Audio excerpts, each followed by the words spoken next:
Hi friends, welcome to my channel పల్లె పిలుస్తుంది. మా ఇంట్లో నేను ఇలా యాక్చువల్గా మనీ ప్లాంట్స్ని ఒక బకెట్లో పెట్టాను అనమాట. అవి న్యాచురల్గా గోడకి ఎలా స్టిక్ అయ్యాయి అంటే చాలా బ్యూటిఫుల్గా స్టిక్ అయ్యాయి. యాక్చువల్గా ఒక రకమైన వెరైటీ ప్లాంట్స్ ఇలాగైతే గోడకి అతుక్కొని గ్రో అవుతాయి అన్నమాట.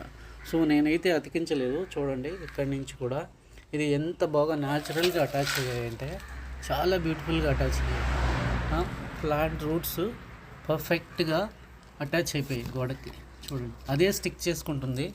మనం వీటిని టచ్ చేయకుండా ఉంటే చాలు, జాగ్రత్తగా అవి అటాచ్ చేసిపోయి ప్లాంట్స్ అయితే గ్రో అయిపోతాయి ఇలాగే పైకి గోడకి.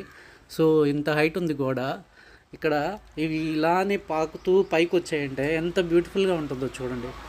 సో మనం నేచర్లో కొన్ని మిరాకిల్స్ జరుగుతూ ఉంటాయి. ఇదైతే నేను ఇలా అనుకోలేదు. యాక్చువల్గా మనం సపోర్ట్ ఇచ్చి మనీ ప్లాంట్స్ని గ్రో చేస్తూ ఉంటాం కదా, ఇది ఒక రకమైన వెరైటీ మనీ ప్లాంట్ అన్నమాట. మీరు చూసుంటారు. దీని వెరైటీ నాకు కరెక్ట్గా ఐడియా లేదు, కానీ లీఫ్ అయితే ఇలా ఉంటుంది. సో ఇంకొక వెరైటీ కూడా ఉంది ఇక్కడ, ఇది ఇంకొక వెరైటీ అన్నమాట. సో దీనిలో నేను 2 రకాల వెరైటీ చెన్నై నుంచి తీసుకొచ్చి ఒక 2 కొమ్మలు 3 కొమ్మలు పెట్టాను. అవి వాటంటే అవే బాగా గ్రో అయ్యి చూడండి ఎంత బాగా స్టిక్ అయ్యాయి పర్ఫెక్ట్గా.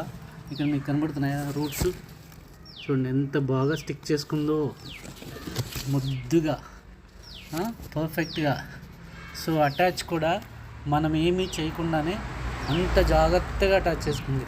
ఇది కూడా చూడండి, ఇదైతే కొత్త రూట్ వస్తుంది. ఇక్కడ ఎంత బాగా అటాచ్ అవుతున్నాయి చూడండి.